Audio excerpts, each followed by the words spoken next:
Gun control, a contentious issue that treads a delicate balance.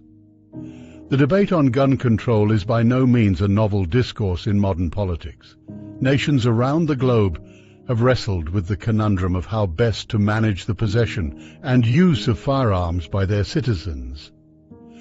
When we take a closer look at this intricate debate, we are met with a myriad of opinions, all deeply entrenched in historical, cultural, and socio-political contexts. It is a matter that doesn't merely touch upon the right to bear arms, but extends to the very fabric of societal safety, freedom, and individual rights. Historically, the UK's relationship with firearms is vastly different from its counterparts across the Atlantic. The Dunblane School Massacre in 1996, one of the deadliest shootings in UK history, led to stringent gun control laws. Handguns were effectively banned, and gun ownership was curtailed to such an extent that today the very notion of owning a gun is foreign to the majority of the British public. However, the efficacy of this model, as with all models, is contingent upon the socio-cultural milieu in which it operates. While the UK has seen a significant decrease in gun violence since the Dunblane tragedy, the question arises, can such a model be universally applicable? Take the United States, for instance, where the right to bear arms is enshrined in the Second Amendment to the Constitution. The historical context of this amendment, rooted in the Revolutionary War and the struggle against tyranny, imparts a deep-seated cultural significance to firearm ownership. The American discourse on gun control isn't merely about guns, but symbolizes a broader clash of values, interpreting the balance between individual freedom and collective security. One might argue that attempts to curtail this right might be seen as an affront to personal liberty.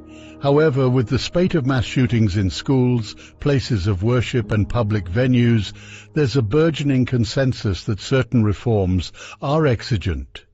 It's noteworthy that while the US represents a fraction of the global population, it accounts for a significant proportion of global mass shootings.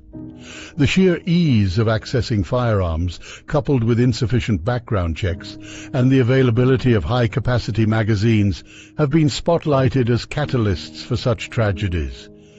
Advocates for stringent gun control opine that the primacy of public safety should supersede the right to unfettered gun ownership. They assert that nations like Australia, which implemented strict gun laws following the Port Arthur massacre in 1996, provide a blueprint for reducing gun violence. Detractors, however, raise pertinent questions. They highlight that criminals, by their very nature, do not adhere to laws. Hence, stringent controls would only disarm law-abiding citizens, rendering them vulnerable. Additionally, they postulate that the issue of gun violence is a multifaceted problem, exacerbated by mental health issues, socio-economic disparities, and cultural glorification of violence, which merely regulating firearms might not resolve. While there's merit in both arguments, it's pivotal to understand that gun control doesn't necessarily equate to a wholesale ban. It encompasses a spectrum of regulations, from universal background checks, restricting the sale of firearms to those with violent histories or mental health issues, to bans on certain types of firearms or high-capacity magazines. When we look towards Europe, we notice a tapestry of different gun laws. Countries like Switzerland, where military service is mandatory and gun ownership is high, have comparatively low rates of gun violence.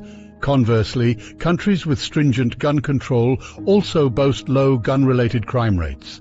It suggests that gun control efficacy might be influenced more by underlying societal factors such as education, socio-economic stability, and mental health support systems, rather than gun prevalence alone. In the end, any discourse on gun control necessitates a holistic approach.